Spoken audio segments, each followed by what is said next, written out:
China और Taiwan को लेके एक बहुत बड़ी खबर आ रही है कि जो चाइना है वो ताइवान को 2027 से पहले पूरे के पूरे उस पर कब्जा कर लेगा।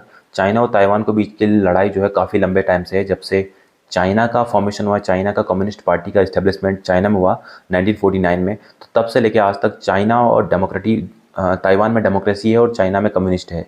तो चाइना चाहता है, दोनों की चाइना की जो पॉलिसी है वन नेशन पॉलिसी, कि ताइवान जो है चाइना का हिस्सा है। और आज के डेट में ताइवान कम्प्लीटली ऑटोनॉमी है और ताइवान को अमेरिका का सपोर्ट है। ताइवान में हर चीज़ जो है डेमोक्रेटिक, वहाँ इलेक्शन होते हैं, सब कुछ होते हैं। तो ये बात जो है चाइना को बिल्कुल पसंद नहीं आ रही है। चाइना चाहता है कि जो ताइवान है वो चाइना का हिस्सा बन जाए। तो इसलिए चाइना हर एक तैयारी कर रहा है उसके लिए, उसको एनेक्स हड़पने के लिए। तो चाइना ने अब क्या करना शुरू कर दिया, चाइना ने 2027 का प्लान बनाया, 27 का प्लान बना रहा है कि 27 से पहले पहले चाइना जो है ताइवान पर अटैक करके उसको हड़प लेगा। तो उसके लिए चाइना ने अभी से प्रिपरेशन करना शुरू कर दिया है कि जितने भी उनके फूड आर्टिकल, फूड की चीज़ें, खाने के सामान हो गया या फिर ऑयल हो गया, तो इन सब चीज़ों को एक्स्ट्रा रिजर्व करना लग गया है चाइना अभी से। उसको पता है रीज़न, अगर फ्यूचर में लड़ाई हुई तो इन चीज़ों की कमियां पड़ सकती है। और जो अमेरिका है वो उससे एक्सपोर्ट बैन भी लगा सकता है, दूसरी कंट्रियाँ हो सकता है कहाँ पे लड़ाई हो जाए। तो इससे सब चीज़ों से बचने के लिए चाइना ने आज की डेट में इन सब के ऊपर काम करना शुरू कर दिया है अभी से।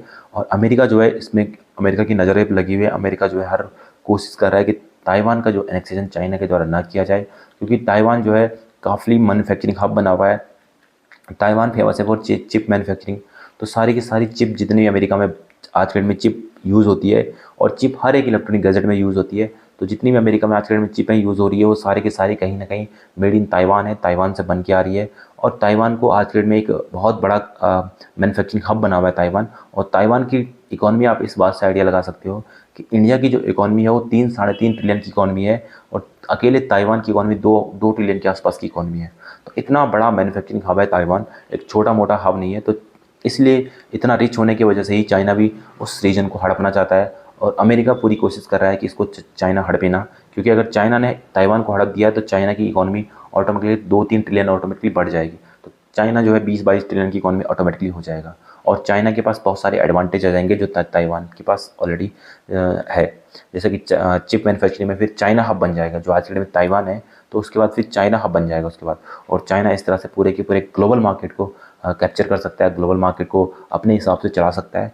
तो बहुत सारी चीज़ें हैं, इसलिए चाइना ने सोच रखा है। तो चाइना ने इस ताइवान को अनेक्स करने के लिए पहले उसने पूरी पिछले बस 20-25 सालों से प्लान बना रहा था कि किस तरह से चाइना ताइवान को हड़पेगा। तो पहले चाइना ने क्या किया, BRO का प्रोजेक्ट जो है इसी के लिए चलाया उसने। जो चाइना पाकिस्तान इकोनॉमिक कॉरिडोर है, पाकिस्तान से होते हुए जा रहा है, वो भी इसी हड़पने के लिए और बहुत सारे बेनिफिट लेने के लिए ही चाइना ने करा है, कि ताकि जो मलक्का पेनिसुला है वहाँ से चाइना को ट्रेड ना करना पड़े। क्योंकि मलक्का पेनिसुला होके साउथ चाइना सी से होके जाना पड़ेगा आपको, तब जाके आपको चाइना जाओगे आप।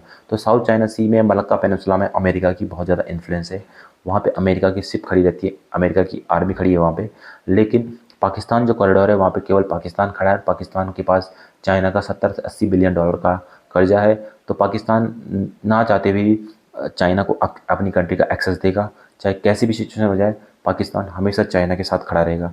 तो ये बात चाइना भी जानता है। उसके बाद दूसरी कंट्री ईरान स्टार्ट हो जाती है। ईरान भी चाइना के लिए फेवरेबल कंट्री है, और ईरान से चाइना ऑयल इंपोर्ट कर सकता है। उसके बाद रसिया ऊपर है, रसिया से भी चाइना ऑयल इंपोर्ट कर सकता है। तो अगर इनकेस कभी लड़ाई होती है तो चाइना को कभी भी ऑयल की शॉर्टेज नहीं होने वाली है। ना फूड की शॉर्टेज होगी, ना ऑयल की शॉर्टेज होगी, किसी भी चीज़ की शॉर्टेज नहीं होने वाली है। और अपनी तरफ से चाइना क्या प्रिकॉशन ले रहा है, अपने जितने भी रिजर्व बना रखे चाइना ने, उन रिजर्व को भरने में लगा हुआ है। सारी चीज़ें शॉर्टेज जितनी भी है उनको भरने में लगा हुआ है। तो इस लेवल की एडवांस प्लानिंग चाइना की तरफ से देखने को मिल रही है। और कहीं ना कहीं अगर ताइवान में लड़ाई होगी 2027 में, और उसके बाद जो दूसरा नंबर लगेगा वो अरुणाचल प्रदेश का लगेगा। और हो सकता है कि सरप्राइज अटैक में आपको देखने को मिलेगा कि ताइवान से पहले चाइना ने अरुणाचल प्रदेश को ही कब्जा करने के लिए वहाँ अटैक कर दिया।